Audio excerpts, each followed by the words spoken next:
अस्सलाम वालेकुम दोस्तों, ये वाक़या है 10 अप्रैल 1912 का। RMS टाइटैनिक दुनिया का सबसे बड़ा और लग्जूरियस बहरी जहाज अपने पहले सफर पर निकलता है। ये जहाज इंग्लैंड से न्यूयॉर्क जा रहा था। इसमें बड़े बड़े बिजनेसमैन, एक्टर्स और इमिग्रेंट्स शामिल थे जो कि एक अच्छी लाइफस्टाइल के न्यूयॉर्क जा रहे थे। और इस जहाज की कमांड 62 साल senior captain Edward John Smith के हवाले थी, जो कि इस जहाज को लेकर काफी पुरजोश नजर आ रहा था। ये दुनिया का सबसे बड़ा जहाज था जो कि तकरीबन 1000 दिन में तैयार हुआ था, जिसको बनाने की कॉस्ट तकरीबन $75 मिलियन जो कि आज के तकरीबन $400 मिलियन बनते हैं। इस शिप को एक महल की तरह बनाया गया था जिसमें जरूरत का सारा सामान था। स्विमिंग पूल, तुर्किश बाथ, एक जिम, 4 रेस्टोरेंट्स, 2 बार्बर शॉप और एक लाइब्रेरी शामिल थी। इस जहाज को बनाने वाली कंपनी व्हाइट स्टार लाइन का ये दावा था कि ये जहाज कभी डूब ही नहीं सकता, मतलब कि हमने इस जहाज को अनसिंकेबल बनाया है। मगर इसके पहले ही सफर पर ये जहाज हादसे का शिकार हो जाता है और 3 घंटों के अंदर अंदर ही ये समंदर की तह में समा जाता है। तो क्या हुआ ऐसा टाइटैनिक के साथ, जानते हैं इस वीडियो में। टाइटैनिक को अमेरिका तक पहुंचने के लिए अटलांटिक ओशन से गुजर कर जाना, जिसमें बर्फ के बड़े बड़े पहाड़ और इससे गुजरना खतरे से खाली नहीं। टाइटैनिक को सफर के दौरान बहुत सारी वार्निंग्स दूसरी शिप से मिली, क्योंकि समुद्र में मौजूद रेडियो वेव के जरिए सिग्नल भेजते रहते हैं कि आगे खतरा है, नहीं जाना। टाइटैनिक 100 किलोमीटर पर आवर के हिसाब से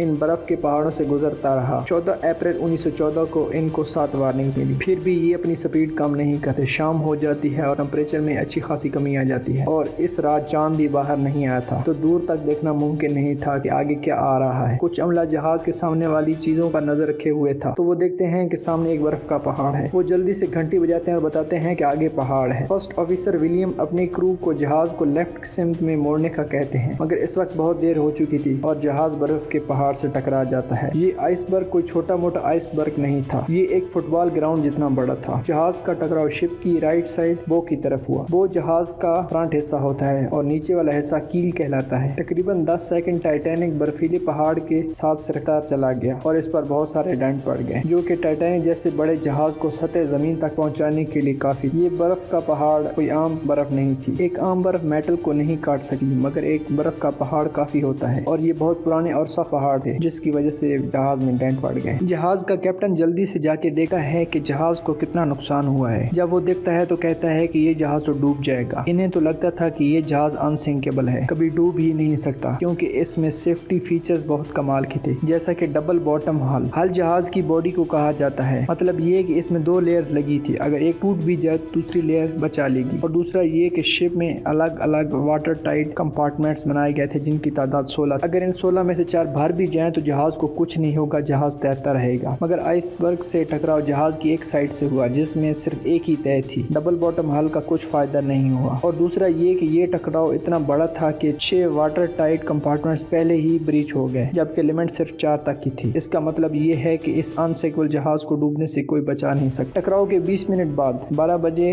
कैप्टन स्मिथ ऑर्डर करते हैं कि अपने गिर्द गिर्द के जहाजों को सिग्नल भेजें कि कोई इर्द गिर्द हैं तो हमें बचाने आ जाएं। रेडियो ऑपरेटर जैक फिलिप्स लगातार सिग्नल भेजना शुरू करता है कि कोई होगा तो हमें बचा लेगा। 20 मिनट बाद ये सिग्नल RMS कारपेथिया को मिलते हैं, जो कि टाइटैनिक के पास ही था, मगर ये फासला 107 किलोमीटर का था। अगर ये जहाज अपनी टॉप स्पीड से भी आगे जाए तो इसको आने में तकरीबन 3.5 घंटे लग सकते थे। क्या टाइटैनिक 3.5 घंटे सरवाइव कर सकेगा? शिप के कैप्टन ऑर्डर देते हैं कि पैसेंजर को इस जहाज से निकाला जाए और उन्हीं को लाइफ बोट्स में बिठाया जाए। सबसे पहले औरतों और बच्चों को लाइफ बोट में बिठाया जाए, मगर बाकी पैसेंजर्स इस बात को सीरियस नहीं ले रहे थे कि ये एक अनसिंकेबल जहाज है, ये कभी डूब नहीं सकता, जिसकी वजह से पहली लाइफ बोट में सिर्फ 28 आदमी गए, जबकि 65 की जगह थी। आधी से ज्यादा लाइफ बोट खाली उतार दी गई, मगर आहिस्ता आहिस्ता बाकी कंपार्टमेंट्स में भी पानी भरना शुरू हो गया और जहाज एक साइड पर टिल्ट होना शुरू हो गया। अब लोग इधर उधर भागने लगे। रात के 1 बजे जहाज के अगले हिस्से में पानी भर चुका था। अगला हिस्सा डूबने लगा और पिछले वाला हिस्सा पानी से बाहर आ गया। लोग लाइफ बोट के लिए लड़ रहे थे। मसला ये था कि लाइफ बोट्स की सख्त कमी थी, जिसकी वजह से 1200 लोग ही आ सकते, जबकि जहाज में तकरीबन 2200 लोग थे।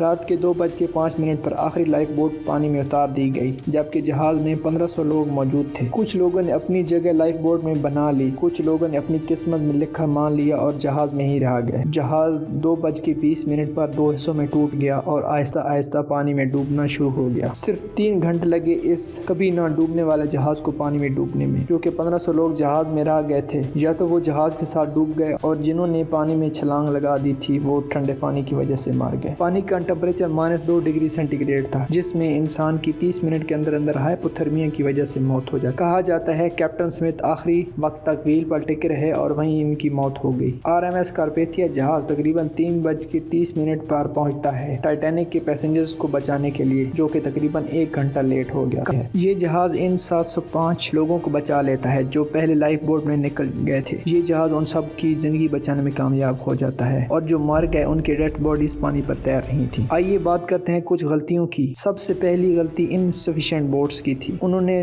बोट्स भी कम रखी थी कि ये तो अनसिंकेबल जहाज है, ये कभी डूब ही नहीं सकता, बोट्स की क्या जरूरत है। और दूसरी गलती थी स्टीयरिंग पर मौजूद रॉबर्ट्स की, जिसको कहा गया था कि आगे एक आइसबर्ग है, जहाज को लेफ्ट मोड़ो, मगर उसने जल्दबाजी में जहाज को राइट की तरफ मोड़ दिया, जो कि उल्टी डायरेक्शन थी, जो कि इसे मजीद आइसबर्ग के करीब ले गई। तीसरी, इस जहाज के कैप्टन ने इतनी वार्निंग्स के बावजूद इस जहाज की स्पीड को कम ना किया, क्योंकि इसको बनाने वाली कंपनी की तरफ से ये आर्डर था कि जहाज की स्पीड किसी सूरत कम नहीं होनी चाहिए, क्योंकि ये टाइटैनिक का पहला सफर था। जब ये वक्त से पहले न्यूयॉर्क पहुंचेगा तो लोगों को ये पता चलेगा कि ये जहाज ना सिर्फ अनसिंकेबल है बल्कि तेज भी है। पूरी दुनिया की नजरें इस जहाज पर टिकी हुई थी। अगर ऐसा ना होता तो कंपनी को कुछ खास फायदा ना होता। इस एक डिजास्टर ने पूरी दुनिया में इस इंडस्ट्री को बदल कर रख दिया। बहुत सारी रूल्स एंड रेगुलेशंस को सेट किया गया। ये शिप आज भी समुद्र की तह में पड़ा है और टूट फूट का शिकार हो रहा है। साइंटिस्ट का कहना है कि 2030 तक ये शिप मुकम्मल तौर पर खत्म हो जाएगा, समुद्र में मौजूद बैक्टीरिया और फंगस की वजह से। ये थी कहानी टाइटैनिक की। उम्मीद है आपको इसमें कुछ ना कुछ सीखने को मिला होगा। तो मिलते हैं किसी और वीडियो में। अल्लाह हाफिज।